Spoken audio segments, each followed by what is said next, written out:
things opening, opening up and things being, and summer being upon us, that people, it's just like a whole different feel now. You know, like, oh, we can go out. Who wants to Zoom? No.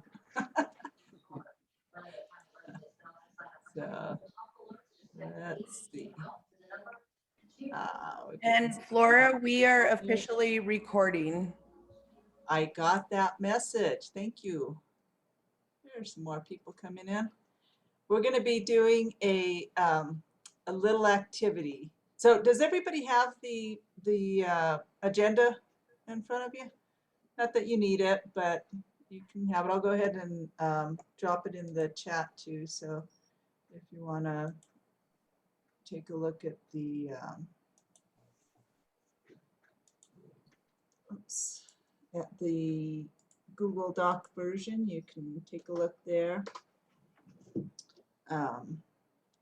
So there's the Google Doc version. Hello, everybody. Welcome, welcome. Look at all these beautiful people. So good to see you. Scotty, I don't get to see your face, but I love seeing your name. So glad you're here. Ah, there's your face. Hello, Scotty. Look at all these beautiful people. So we're going to be doing a little, hello, Marisol. Marisol is going to be taking our notes for us. Thank you so much, Marisol. Our Vice Chair Danny is in Hawaii. Oh, poor thing. You know,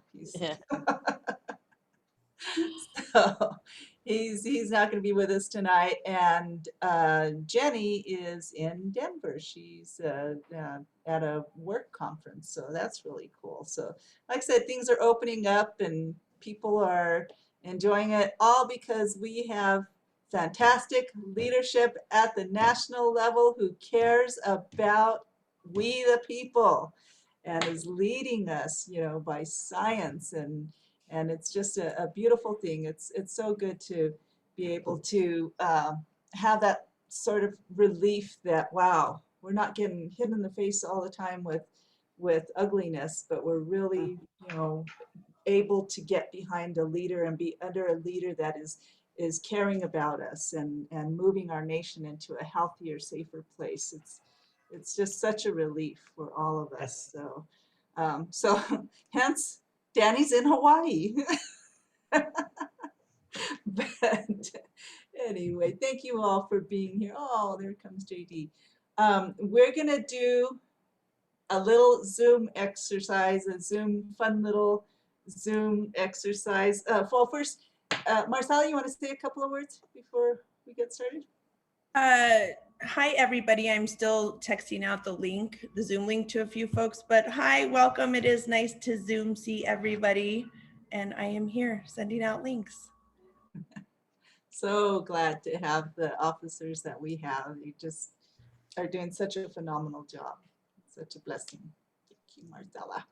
And so what I want you all to do is to think about the most, well, a fun thing or a new thing you did this weekend. And I want you to type it into the chat, but don't send yet. I want you to type it, and then all at once, we're going to hit enter and send, and they're all going to come down. It's called the waterfall exercise. So think about it. I'll give you a minute to think, and then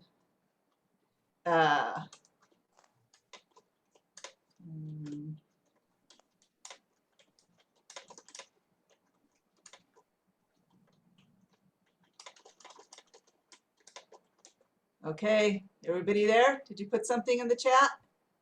1, 2, 3, send. Chris fed chickens, of course. Worked in the garden. Oh, and I slept. Ooh. Went to the park. Yes. Beautiful things. Worked in the garden. Yep. It's a nice time to work in the garden. Played with the sun in the playground. Nice. Zoom bingo. That's got me intrigued. Zoom bingo. Ooh, fun. Hosted a comedy show. Oh, we have to talk about that one, Renato. I want to hear about this My dinner dogs. place with Oh, you have friends. beautiful dogs too.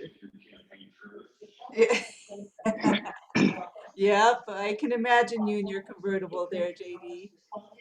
Watch, mind this. Oh, very cool. Uber driver. Very nice. All right. Well, thank you all for sharing a little of yourselves with us. So good. So I want to go ahead and bring up, we're going to get started. And like I said, welcome everybody. Thank you for being here. Thank you for sharing yourselves with uh, one another. And if you could please mute yourself if you're, we're getting some background noise. And, but I'm going to share my screen and bring up the 2-year cycle because that's what we are, right? We're on a 2-year cycle here. Oops. Let's see, let me pull this over. Okay, can you all see that? Are you able to see that? So once again, DPBC organization. An organization is a collection of people working together to achieve a common purpose and a specific set of objectives. And that's what we're here for. Our 2-year cycle, right here, we're in the celebrate time because we kicked butt, people. We did. Woohoo! And but odd number years, we have our electing of our county, I mean our party officers, and we have our municipal elections here in Albuquerque, and plus our board, school board elections, APS and CNM school board elections, and then there'll be some bonds on and other things on the ballot as well. Even number years, we have conventions, right? The Democratic Party has conventions. So we have ward meetings in both the odd number years and the even number years, but they serve different purposes. Odd number years, we elect CCC members in our ward meetings. Even number years, we elect delegates to the pre-primary state convention. And then presidential years, we also have another convention, a post-primary convention. So we are right here celebrating our fabulous victory, and we're going to be working toward this municipal election coming up in November. And then of course, all this time we're organizing, building our power, getting ready, because we are going to have a really, this is going to be, it's not going to be a walk in the park next year. Next year for our general election, we of course have all our statewides. So we have our governor, lieutenant governor, secretary of state, treasurer, auditor, attorney general, land commissioner. We have our US representatives, all our New Mexico House representatives. We'll have some judicial seats, county commission districts 1 and 5, county sheriff, county assessor, and because this is going to be the first statewide election since the constitutional amendment to dip into our land grant permanent fund for early childhood education. It's going to be the first statewide general election since that was passed in the legislature. That initiative is going to be on the ballot next November. So it's an important initiative.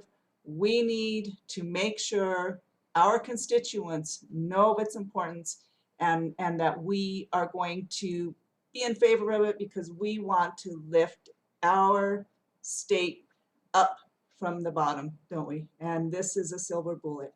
This is going to do it. So that's what we're doing. This is where we're at. Thank you all for all your work you did for this election. I am so proud of each and every one of you. I am so proud of us as a county, the work we do. It's just absolutely beautiful. Thank you, thank you, thank you. And with that, I will turn it over to Miss Marcela Duarte, who's going to tell us a little bit more about the CD1 race and what happened there. Hi, everybody. So yes, 25 points. It's a landslide. And we looked up the definition of landslide and it's just a significant win. So definitely a landslide. We knocked over 40,000 doors and made over 54,000 calls. And we had a lot of outreach from other states. I know a lot of folks, Indivisible folks from California and the New England area were super hardcore phone bankers and, you know, took initiatives and sent postcards. This was literally such a community effort. And again, like it showed 25 points, it's incredible. And this is the very first time a Democrat has won a special election in the state of New Mexico. So we have a lot to be proud of, y'all. Yep, that's just really cool. Anybody want to share? I see Marisol said that she got a postcard from San Diego. That is awesome. We give just a minute or two. Anybody want to share something about this election? Just go ahead and unmute yourself and let's hear it.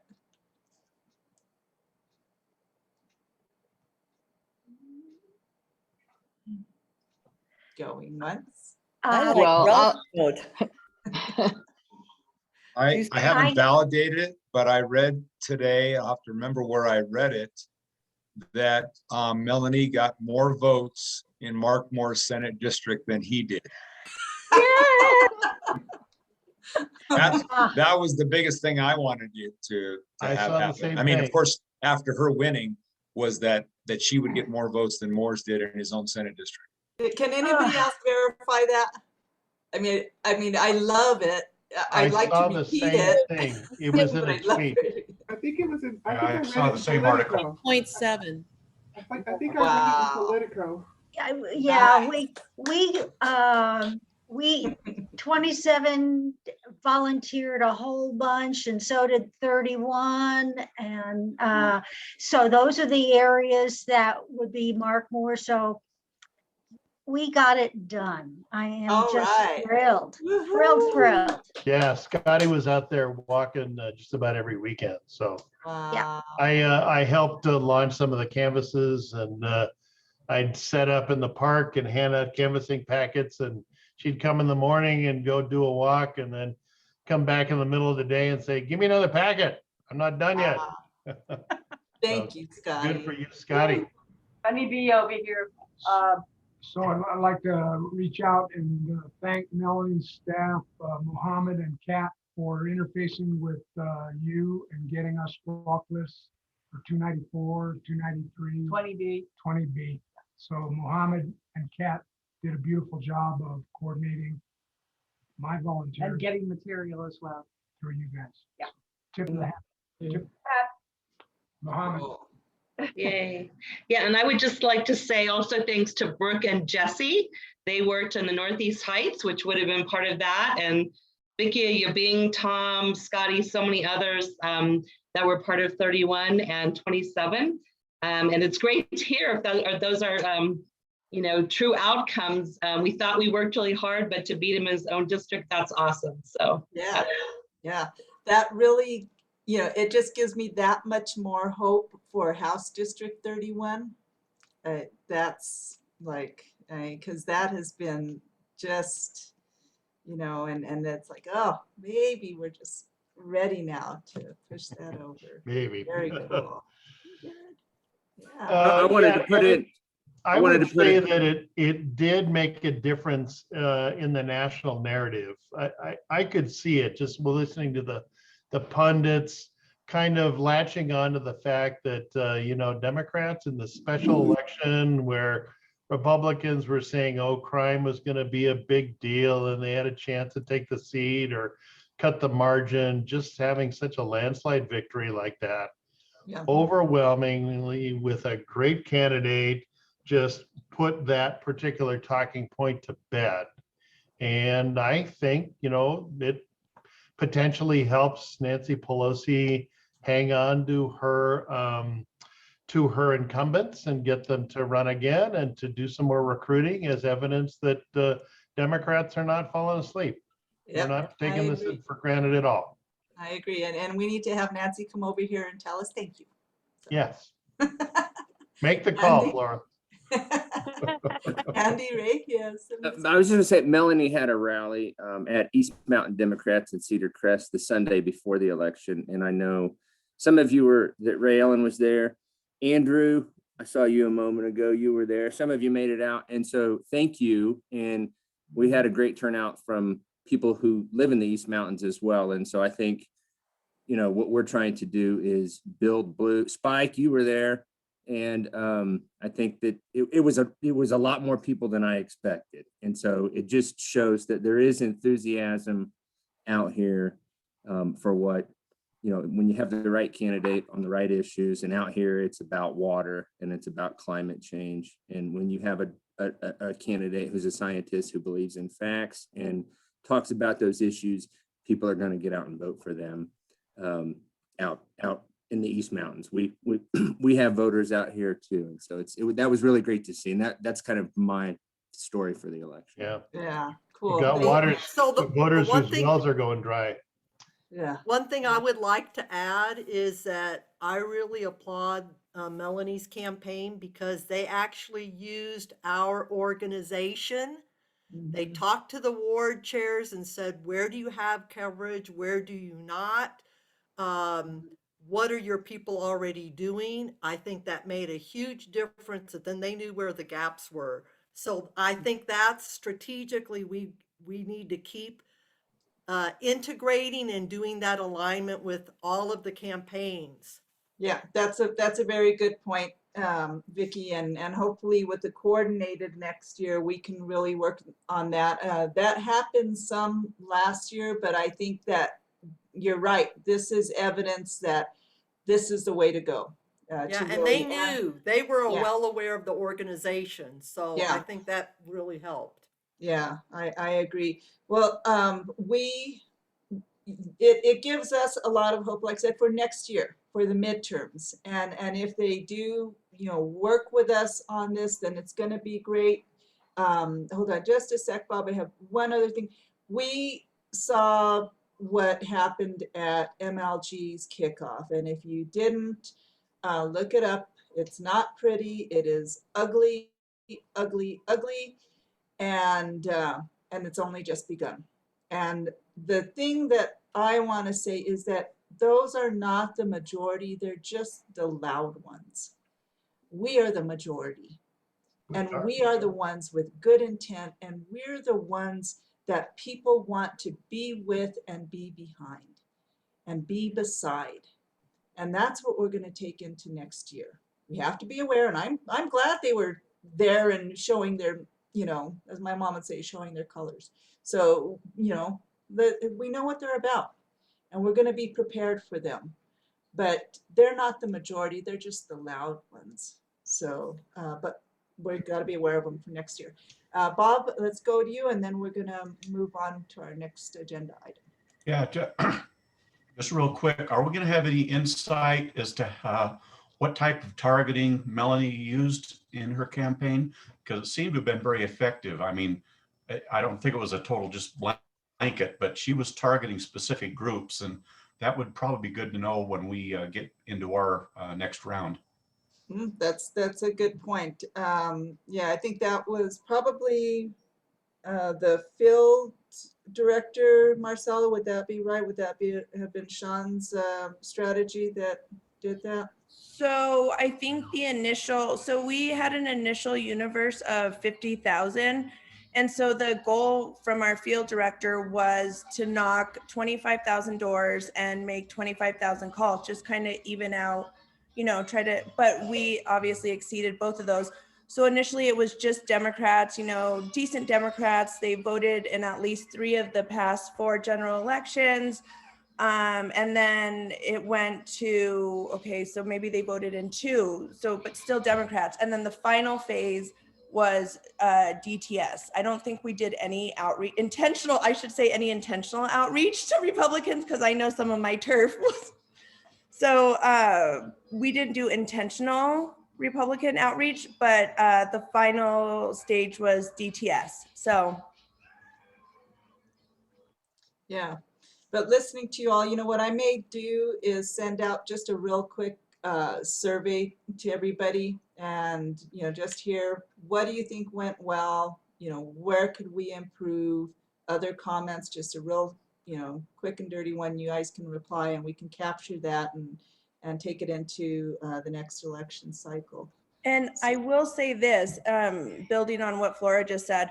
So Team Builder, which is our county database, was amazing. Like, because that's how we got the list of all the ward chairs and precinct chairs. And so luckily, because of like my role as vice chair, I was like, no, these are the lists. These are the active people. These are your ward chairs. They can make the connections. These are, folks in their community. Like, I am so thrilled with, my organizing regions, which was 23, 29, and 68. So it was literally hands-on. And I think that it was so successful because we reached out to ward chairs, precinct chairs, because you all know your neighborhood, your community. So I think that was definitely a strong point.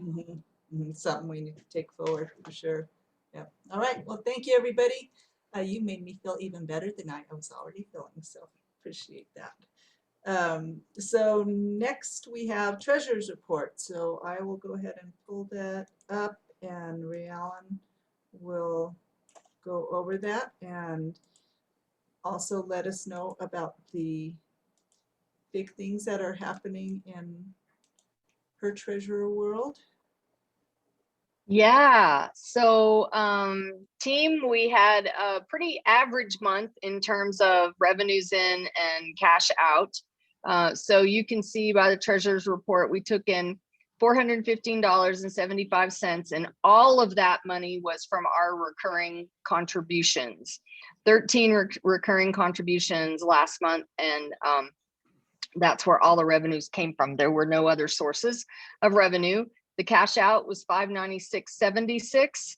And you can see down below where we spent the money. It was mostly on our technology needs and our technology licenses for Zoom, email, JotForm, the website, and then a little bit of money for our storage unit where we have all our stuff, since we don't have an office anymore.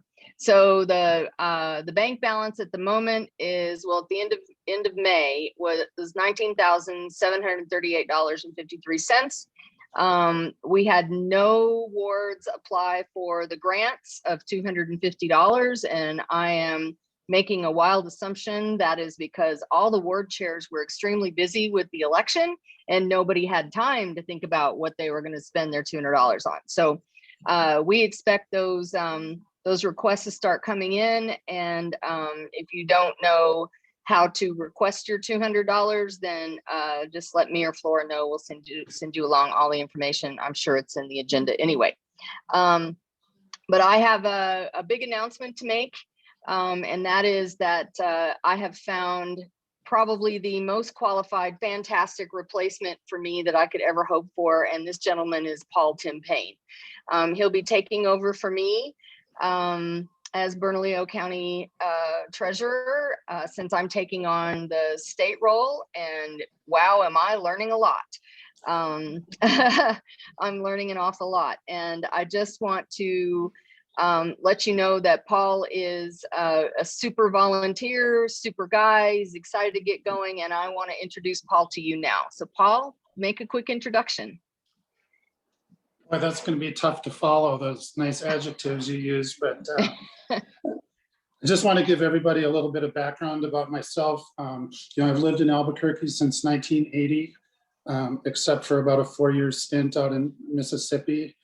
I have over 36 years as manager of financial organizations, mostly in manufacturing settings, first with Honeywell and then with General Electric. I retired in 2014, done a lot of various volunteer work since then. The main one was I've been on the board of directors and the treasurer for Christina Kent Early Childhood Center. So that issue we spoke of earlier about the land grant fund is something very close to our organization and something that we've been working on for quite a while now. Also did a lot of work at New Mexico Tax Help as a volunteer. And starting in 2020, I started volunteering with Bernalillo County. calling and texting people prior to the presidential election, and then kind of transition that into working in my ward, 31D. Hi, Vicky, how are you? So that was a very fulfilling experience as well. So anyway, I have 2 big shoes to fill, but I'm looking forward to working with all of you. Thank you. Thank you, Paul. I just want to say one more thing quickly, Flora, and that is that it has been my honor and my pleasure, and I have learned so much and I have grown so much knowing all of you. And Flora is one of my truest, hardest friends that I could ever make. And I want to thank you all. So thank you for allowing me to be your treasure, and I'll be around. Thanks. We love you, Ray Allen. We absolutely love you. And thank you so much. You raised this position to a whole new level. I mean, That's what I like to do. yes, and you do it well. I mean, transparency, accountability, I mean, all of it. And I am so very grateful to have gotten to know you in the Thank you. last couple of years. And I truly do. I'm so grateful to call you my friend, not just a coworker in this work, but you know, a friend, and to know that you're going to be replicating what you've done here across the state. New Mexico, we're just going to keep rising, and you're Yeah. a big part of that. And Thank you. Oh, thank you. Thank you. Let's give it up for Miss Thank you. Ray Allen. Thank you. Yeah. Thanks, Ray Allen. And welcome, Paul. We look forward to everything you're going to be doing. Thank you. It's not going to be dull. I can guarantee you that. Ralph, you have something you want to say? Yes, well, I attended the Indivisible Nob Hill meeting yesterday, and we all sang happy birthday to Ray Ellen. It was her birthday. So we could do that again, or we could just say happy birthday. Well, if you'd like to lead us in song, Ralph. Oh, geez. All right. Okay, everybody, unmute. Happy birthday to Ray Allen time. Happy birthday to you. Happy birthday to you. Happy birthday, Ray Ellen. Happy birthday to you. That's a dramatic singing of it. And also, Ray Ellen, didn't you also have another significant milestone that you could announce or want to announce? Yeah, so yesterday was my birthday, but it was also my official retirement day. So I am officially retired, although, you know, I haven't worked for the firm since October, but yesterday was the official retirement date. So I tried to log on to my work computer today and it didn't work. So I guess I'm officially retired. You know, I was thinking, wow, she looks a little bit more relaxed today than she did. Zen. Thank you all. Appreciate that. Thanks, Ralph. I'll get you later. We'll have a talk. All right. Thanks, everybody. All right. So that's the treasurer's report. Oops, let me pull up my agenda. So next on the agenda is update on the equity, diversity, and inclusion, formerly racism awareness. So with that, I'll turn it over to Mr. Andrew Moffett-Zachariah, board chair for 21A. So I'll keep it nice and short because this is still really early in the process. But as Flora mentioned, a group of us met this last weekend, originally to discuss racism awareness, and it kind of evolved into how to make the Democratic Party of Bernalillo County a place of equity, diversity, and inclusion. We had a great conversation, and we identified a few different paths forward, but some broad umbrellas that they kind of fall underneath include education or training. That's one. Bolstering the party through strategic planning, so volunteers filling out the board positions, etc. And then finally, like codifying or stating our beliefs on equity, diversity, inclusion, and on racism, sexism, and other forms of oppression in a very open and obvious manner, so that it's very poignant where we stand on those things. We will be meeting again next Thursday, June 17th at 11 a.m. If you're interested in any one of these 3 different paths, or you have other ideas, or you just want to participate, everyone is welcome. Feel free to contact me or Flora, and you can get an invite. And if you have any questions, feel free to reach out to either of us. We will be, updating further as we get more into this process. It was a really beautiful meeting. All of us, we just had this like, a Zen kind of, it was really cool. So very grateful for Andrew for his leadership in this team and for everybody who participated. Does anybody have any questions, comments about that? You want to ask Andrew, myself? Ralph, do you have your hand up? Is that just from before? Okay. Yeah. Yes, I have Marisol. a quick question. Yes. Are those meetings by chance recorded for later viewing? I'm totally interested, but I have a doctor's appointment at that time on that date. So It can be. Yeah, we can make that happen. We'll figure it out. At the very least, Yeah. I can send out the notes. The way Okay, I'm sure. hoping to do it will be lots of small groups, but we can. I'll talk to Flora and we'll figure out something. Yeah. But at the very least, the notes will be shared out. Yeah, and I would just say that I was really happy to be part of it as well. We actually met in person. We were so excited. So we met outside at a cafe. So it wasn't like a Zoom meeting that would have been easy to record. And we have the next one in person as well. But as Andrew's saying, we can definitely share the notes and there might be a way to record it as well. So. Got it. Thank you. Welcome. And we're going to be setting up a Google Drive. We'll put all our artifacts in there, so they'll be made available to everybody. And those of you who know me a little bit better know that I love Slack. And the reason I love Slack is because it is a collaborative workspace. So I will be integrating that into this Teams work as well, just because it allows people to share and communicate asynchronously without having to, find it in your email or on your, text and stuff. So Diane, or do you have anything else, Marisol? Is that, no? Okay. No, Diane? thank you. Thank you. Oh, my question was, is there going to be a general email to where the meeting is on Thursday if we can participate? Or do we just contact Flora? So and we just got a message from Rebecca in the chat, and I think that we could send out a more formal, just with the date, time, and location, if that works for everybody. And we can drop it in the chat, but a more with time and location. Yeah, that would be great. Yeah. Sounds good. Okay. Anything else, Dan? Is there a form? A few of my precinct chairs, my wonderful young precinct chairs, have just gotten jobs in Washington, D.C.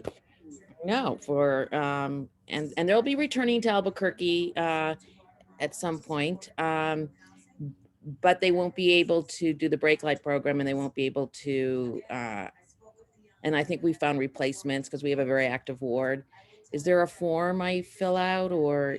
For resignations and yes. appointments? Yes. So it is on our website. And our website was just reworked. It looks basically the same, but it was organized a little bit better by Danny. So you go to ward and precincts, and then the big drop down, and then within that is also ward and precincts. And there is there's one link to a form for appointments and another one for resignations. So I'll go ahead and drop the resignation form in the chat there. but you can always find it on the website too. Okay, thank you. You're welcome. Okay. And anybody else have any questions about the equity, diversity, inclusion work? Okay, good. So Diane, I'm going to go ahead and put your hand down, okay, or if you could put your hand down, that'd be great. Okay, and so next up is Marcella talking about meeting with boards.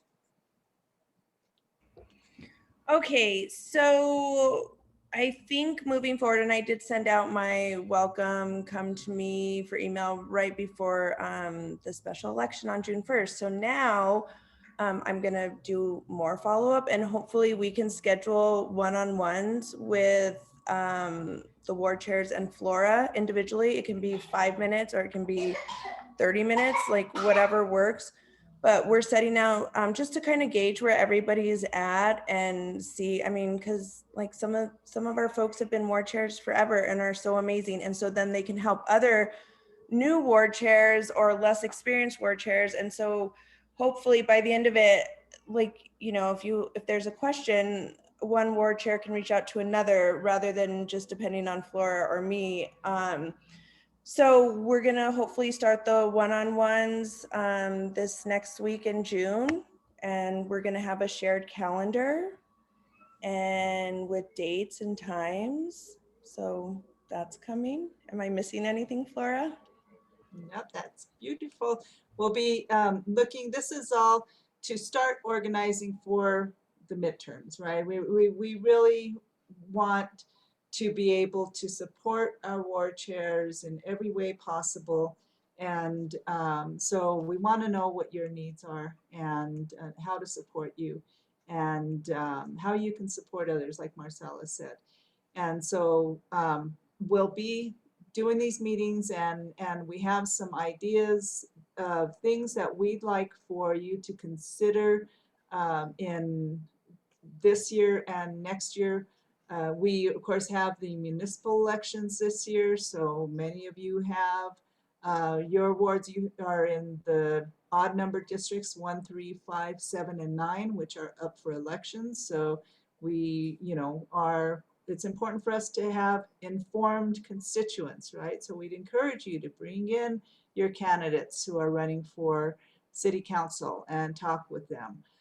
If you are in even numbered districts and you don't have that, then hop on over and help out City Council District 5 because Dan Lewis is running for City Council. And those of us who have lived in the West Side knows he has a very strong presence there. And so that one has been held by a Democrat, and we know it's nonpartisan, but we also know that there is a stark difference most times. So, and I just do not want Dan Lewis to have that platform. And so if you are in an even number district, please consider working toward helping out in that district. And we did just lose one of our ward chairs, like I was saying at the beginning of this. Luann Doris is moving back to Arizona, and she is in that district.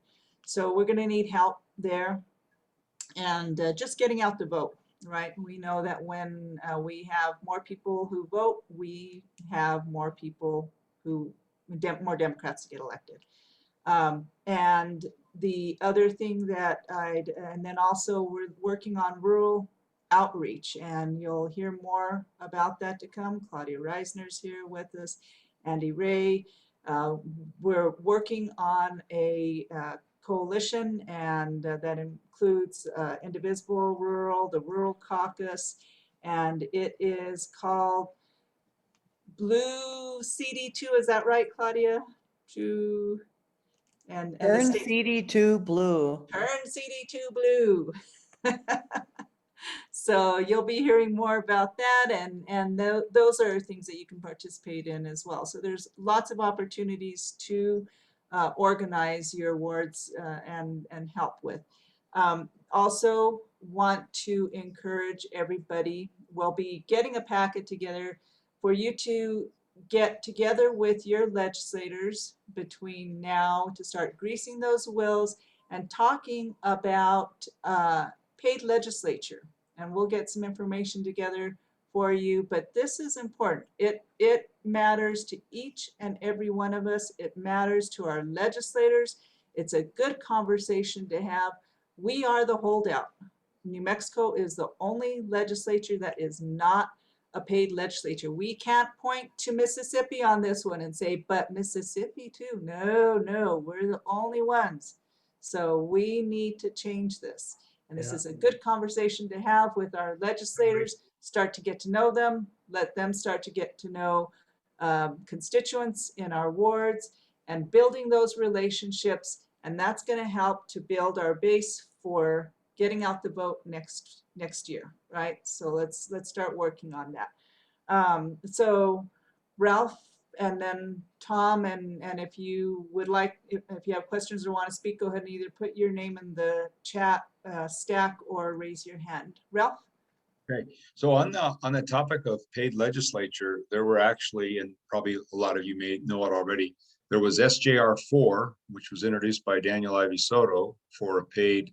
It was actually set up to be something that would be decided by the Ethics Commission, and it would be more than paid legislature. It was going to be, establishing salaries for certain of the other paid state workers. And strangely, that did not go anywhere. It passed out of Rules Committee, and then I think it got held up in where else, but Senate Judiciary, but I could be mistaken about that. And then Melanie Stansberry and one other person had sponsored a HB, doesn't matter, I guess, but like a 300 number.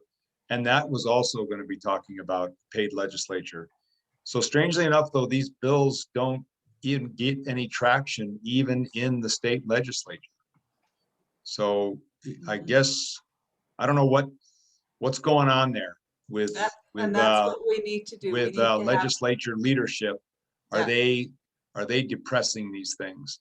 But the main reason that I held up my hand, it was when we were talking about new ward chairs, and then also about getting involved in the city council elections. So Claudia Kleesert and I are both in Council District 7, and we both had this thought kind of simultaneously about we would like to have a forum for our council candidates, and we're going to wait out the period of time in which they have to submit and get approved all their qualifying signatures and whatnot, because all 5 of them I think are going for public financing.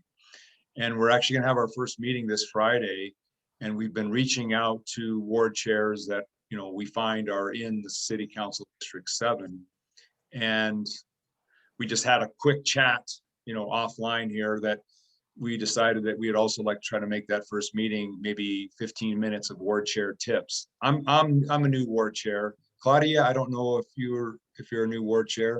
So yeah, we're going to try to give tips to each other, or find one of our other ward chairs that's going to attend, that's been doing it for a while, and we'll talk about that. So we'll combine 2 activities: planning for the forum and also ward chair tips.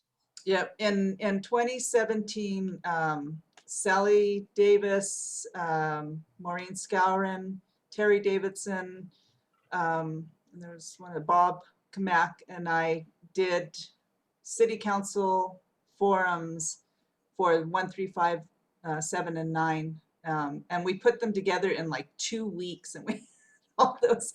So, but it was great, and it's a wonderful way to be able to help people make informed decisions, because that's what it comes down to, right? Is having an informed electorate. That's what we want. We don't want to just tell people. I mean, we'll take it if they want to just vote Democrat, but I would much rather have people be able to be informed about their vote. So thank you for doing that. Let me know if you need any help. I'm more than happy to share the materials. I still have them from that time. Can share them with you. And so Flora, we may be applying for one of those $200 grants if we need money for a venue.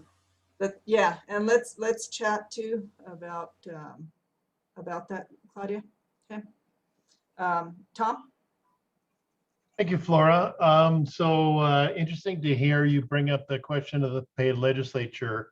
I've been kind of leading a working group for the last couple months on that topic behind the scenes, kind of with the environmental ends focused on it, just because as so many of us maybe engage with the legislature through the Zoom sessions in a big way, in a much bigger way than I think ever before.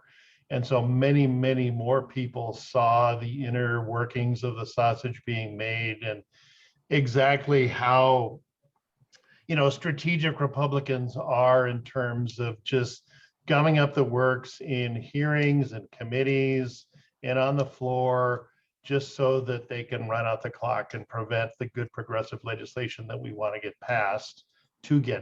And so worked with a number of groups, and I think we figured out that Common Cause is probably the lead organization pushing this topic and have been in the number of years. We've done some research on what's been done in the past, and yes, Ivy Soto's SJR4 was a way to, you know, try to get paid legislature done. Interestingly, Representative Damon Eli and Rod Montoya, the Republican from Farmington, introduced HJR 13, which was a proposal to extend the duration of the 30-day session every other year to 45 days. So it would be 45-60 instead of 30-60 every other year. And, you know, as was mentioned, it gets killed in committee and dies. But there does seem to be much more support for doing this. And I'm kind of building coalitions in the background because it's, you know, it has often just been some good government groups, kind of ad hoc, and a few legislators trying to push this. I think we can put together a pretty strong coalition from the advocacy community, in addition to the help of the Democratic Party, Bernalillo County, and maybe the rest of the parties around the state. It would, you know, Common Cause would very much like this to not be a partisan exercise, although we know who the bad actors are. But even the Republicans, according to them, are saying that they're having trouble recruiting legislators to run for office because it's an unpaid position, and basically you're just volunteering your time and donating it, and Republicans are maybe not so much into that as Democrats are. So there does seem to be an opening here. And I think the three things that we want to get done are pay the legislature, extend the duration of the session so it's harder to run out the clock and we have more time to get our good bills passed, and more time to spend on vetting bills so that they are good law. And the third is to pay for staffing for the legislators, because they're basically out there on their own and they could use like a minimum of one full-time paid staffer to answer the phones and man a district office and all of that stuff. So those are kind of the three things. So Heather Ferguson basically handed this project off to Deborah Condit, her lobbyist. And so Deborah is now part of our working group, and we've been meeting with her a few of the last times. Senator Katie Duhigg and Representative Eli seem to be kind of taking the lead on it at this time. I've been doing some work in the past. Eli, I think, is more interested in the paid legislature part. Senator Duhigg may be more interested in the paid staffer and longer duration part. But, you know, so there's going to be some work with them in the meantime to try to align on what is it that they would all like, and can we work on maybe a multi-year plan for doing this? Because if you look at what all of the legislatures have done around the country, this has taken some number of years to get done in each body. It's not something you do immediately. And as I think we know, two of those three things on that three-step plan require constitutional amendments. So extending the durations and paying the legislators are in the Constitution. So you've got to have a constitutional amendment, which means we have to educate the current legislators that this is something that they should support, and not all of them do, and not all the Democrats do. because quite frankly, all of the Democrats and every single incumbent got elected under the current regime where, if you can afford to take time off a couple months a year, then you can be a legislator. And maybe they're not so open to having competition from folks that are not quite so high up on the income scale. So those are a lot of the things that we have to deal with, but there's work going on behind the scenes. Think again, Common Cause is working on this, and I've got a little group that we're working on. There was a study done in 2007, paid for by the legislature, that's on the legislative website with a list of like 7 things that they wanted to get done. They actually draft bill language, have links to all of that study. So there's definitely work to build on. And so great to hear that the Democratic Party wants to be behind this. I think that the time is ripe, at least to really start to push on this from the grassroots. Well, yeah, and we've seen how when we bring attention to issues and legislation, it helps to push it over the top, right? It helps as we've seen Absolutely. with community solar, we've seen it with so many things, land grant permanent fund. So we're gonna work on that. And Tom, what I heard in all of that is that you're wanting to be an advisor on this. So I do appreciate your stepping up to help in that way. Sure, we're already working on it independently. Yeah, So, cool. that's I'm what so we got glad. And going. before I go on to, I want to thank Diane Goodred, because it was in a conversation that I had with Diane that this came about. It's like, oh yeah, this is perfect. This would be a great thing to have, and every legislator is into this. I mean, we can talk about different issues and pieces of legislation, and they may or may not, have a interest in it. This is in every legislator's interest. Paid legislature it impacts them. And so it'd be good to understand where they're coming from when it, comes to this issue. So it'll be good to see what they, for you all to be able to see. And what we plan on doing, like I said, is getting together some background information, including questions and this, and we want to have a program that can kind of, help bring some of these questions also. And thank you for that, Tom, because you gave me some good ideas about who we could look at having in this discussion.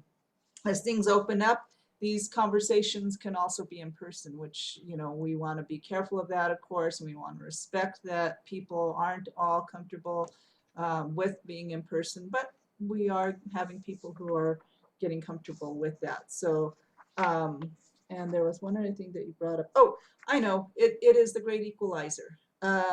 People from disproportionately impacted communities oftentimes cannot run to be representatives because they can't afford to take off of work for 3 months. So as the term is, representative, they can represent their communities, and that's what we want, right? We want every community represented in our governance. And so it's a great equalizer, and we need to work on this together. So did I see somebody else with their hand up? Diane, was that you? No? Okay. So more to come on this. And as we meet one-on-one, as Marcella and I meet with you, hopefully we'll have some more information and we can work together a little bit more on it as well. So thank you. And thank you for all that good info, Tom. Appreciate it. And Ralph. So let's see here. Next up, announcements. That wasn't on your agenda. I added this afterwards, but I wanted to let you know we are going to be having, there's going to be a Medicare for All rally, and I did sign up for us to participate in that. It is going to be on July 24th at 9 a.m. and it'll be on Lomas and Stanford there in front of the UNMH, hospital, UNM hospital. And so more to come on that, but it's going to be just a visibility. These marches and rallies are happening across the nation as we're one of, I can't remember, like 25, 30 cities that's having one of these visibilities. A lot of them are having marches, but here, July 24th, it's like, they don't know what it's like, what the weather's like here in July. So we opted to just have a nice sign holding visibility time at 9 a.m. So mark your calendars for that. Sunday, August 1st, Sandoval County Democratic Party has invited us to participate in a fundraiser with them. And so we're going to have a gallery, summer gallery and gathering. And it's going to be an open house. Artists from Bernalillo County and Sandoval County are donating their art. And we are going to have this open house at one of, at a house up in Rio Rancho. And it'll be between 10 and 4. And people will be invited to come and buy the art. If you buy art from Bernalillo County artist, an artist who resides in Bernalillo County, then the proceeds will go to the Democratic Party of Bernalillo County. If it's an artist from Sandoval County, then the proceeds will go to Sandoval County. And there's some really cool stuff that'll be there and available. We took a look at it the other day, and we're hoping to have some elected officials so you can come and mingle with them. We'll have a schedule of them and stuff like that. So that's coming up on August 1st.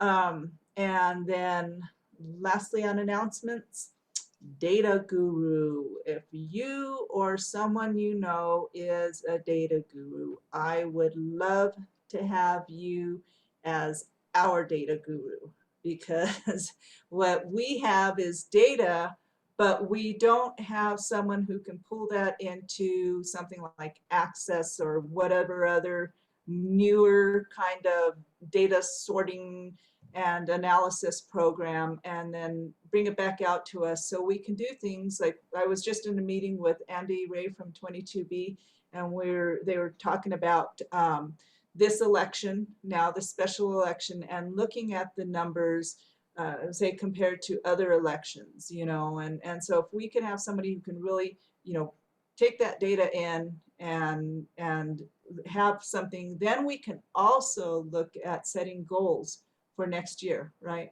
If we can, because we have the data from the midterms last time and from last year's election, so we can look at setting some goals for next year. So like I said, if you or someone you know is a data guru, please get in touch with me, and we can, you know, we can work together on this. So that's that. And now we're on our last point, which is that our next executive committee meeting, we are going back to the first Tuesday. This one we've changed to the second one because of the election being on the first. But next one in July is going to be on July 6th, which is the first Tuesday of the month at 6 p.m. Previously, we had talked about still staying with Zoom, and so we're going to do that, keep meeting on Zoom for these executive committee meetings. But that is that. So I'm going to open it up to any questions, anything that we went over tonight that you have questions about, or anything questions you have that we didn't go over. Just raise your hand or put your name in chat. Let us know that you want to speak. See anything? Okay. Well, with that, I am going to adjourn the meeting. Oh, but first, there are resources at the end of the agenda too. There's the resource guide, and then also the ward grant application is in there too. Now, oh, Diane, Goodrich, and Ralph. Oh, Okay. sorry. I just wanted to know if there were any other board chairs from the 1800s in the meeting. Are there any other of the 18s I here? wanted to do more of a group, or in our neighborhood, more of a newsletter for all of us to share and kind of work together. So it's just not on one, in our Southeast Heights, in our Nob Hill area. I don't. If anyone's interested in working together. Okay. That's what I would like. Okay. To call me. And then when Marcella and I meet with you, we can talk to you a little bit more and help make that happen, Diane. Thanks. Yeah, thank you for that. Ralph? Yeah, I was just going to quickly ask, you know, with respect to your your ask for anybody that knows a data guru. I didn't notice it in the last newsletter. Maybe I skipped over it, but that's at least an avenue that you could post that need, that desire in your, you know, once every couple days or once a week newsletter. And then I'll ask, I'm a data nerd, but I'm not a data manipulator via software. So I couldn't be I'm that. the same way. I love but- looking at it, and I can do great things with Excel, but we need something a little bit more More robust. than that. Yeah. That's it. Yeah, thank you for that. And that reminds me, we do have a new volunteer coordinator.